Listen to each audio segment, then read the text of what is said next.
సెలవు తీసుకున్నాను అధ్యక్ష. రామచంద్ర నాయక్ గారు.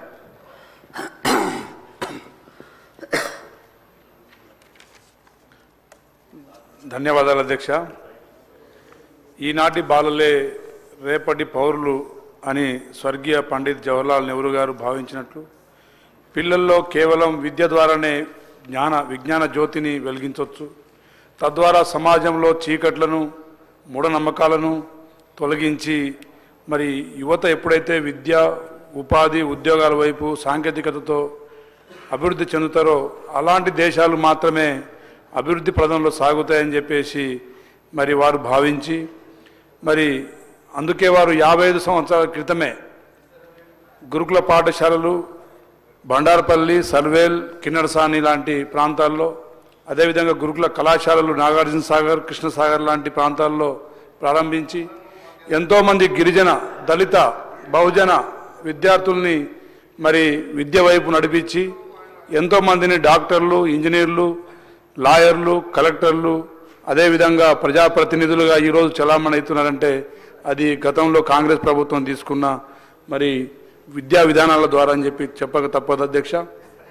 అదేవిధంగా మరి అణగారిన వర్గాల్లో మరి పేదవారంతా గ్రామీణ ప్రాంతాల్లో నివసిస్తున్నారు అధ్యక్ష.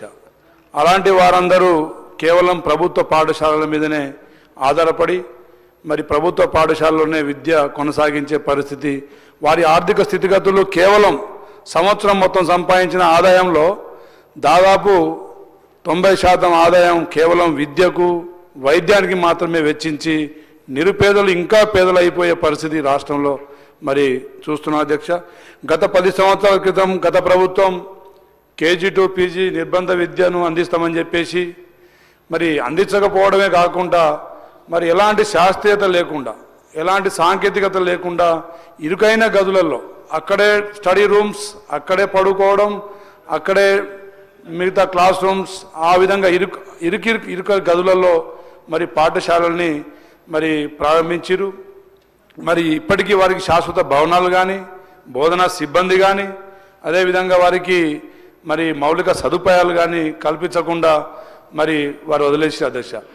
నేను ఒక డాక్టర్గా చెప్పేది ఏంటంటే అధ్యక్ష, జబ్బు ఎప్పుడు ఒకేసారి రాత్రి రాదు అధ్యక్ష. ఇంక్యుబేషన్ పీరియడ్ అనేది ఉంటుంది. అంటే జబ్బు సోకిన తర్వాత కొంతకాలం తర్వాతనే జబ్బులు బయటపడతాయి.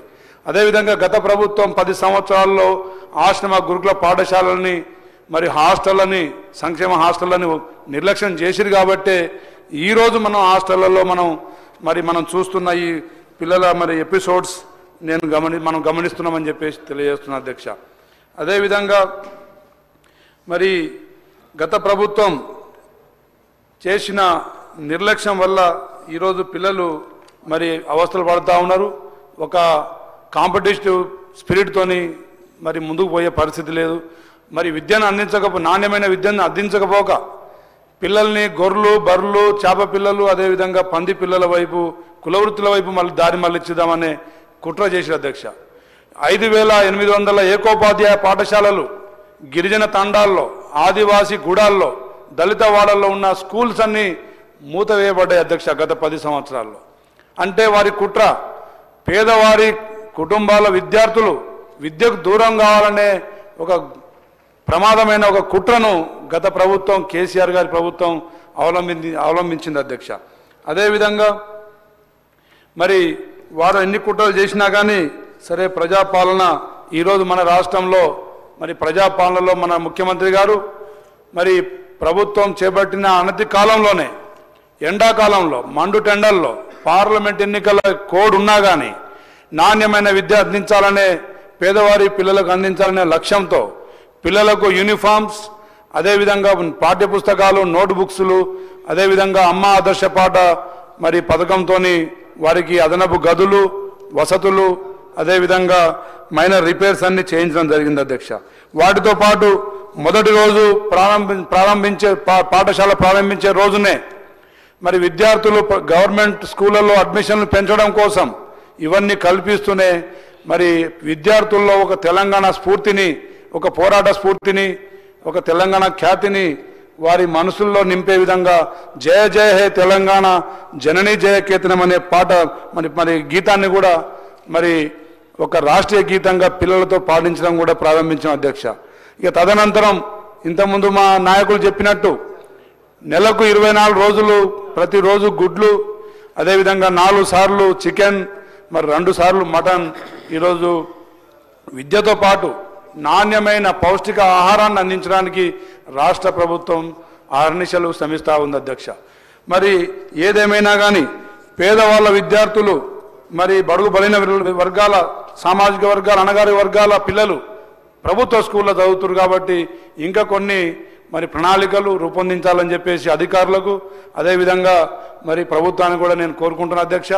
తప్పకుండా గవర్నమెంట్ ఆశ్రమ పాఠశాలలో, గురుకుల పాఠశాలలో చదివే విద్యార్థులు మరి కార్పొరేట్ విద్యా సంస్థలని పోటీ పడే విధంగా లేరు అధ్యక్ష. కాబట్టి వారికి గవర్నమెంట్ ఆశ్రమ పాఠశాలలో చదివే విద్యార్థులకు మరి 50% రిజర్వేషన్ ఐఐటీల్లో, అదేవిధంగా ఇంజనీరింగ్ మెడికల్ కళాశాలలో కూడా ప్రభుత్వ పరంగా వారిని చేయూత అందించే కార్యక్రమం చేపట్టాలి అధ్యక్ష.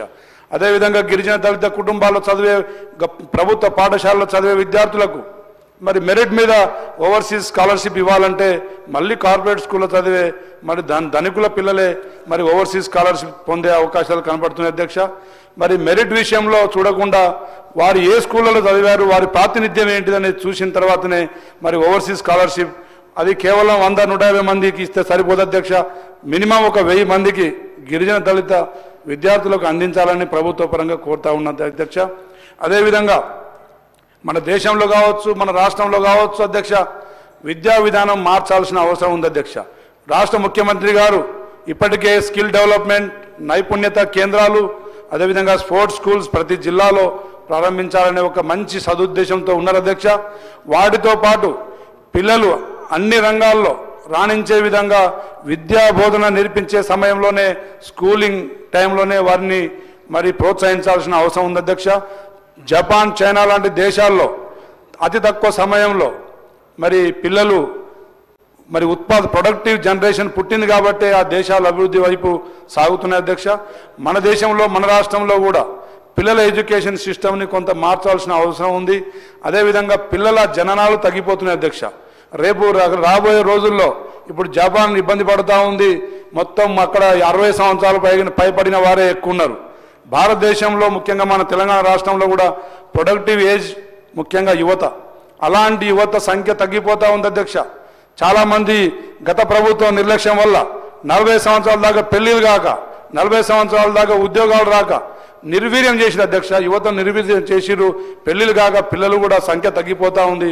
అది భవిష్యత్తులో దేశానికి, రాష్ట్ర భవిష్యత్తుకు కూడా ప్రమాదకరమైన సంకేతాలని చెప్పి తెలియజేస్తూ మరి విద్య వైపు నిరుపేద కుటుంబాలని ముందు తీసుకెళ్లే కార్యక్రమాలు చేపట్టాలని చెప్పి కోరుతూ ముగిస్తున్న అధ్యక్ష.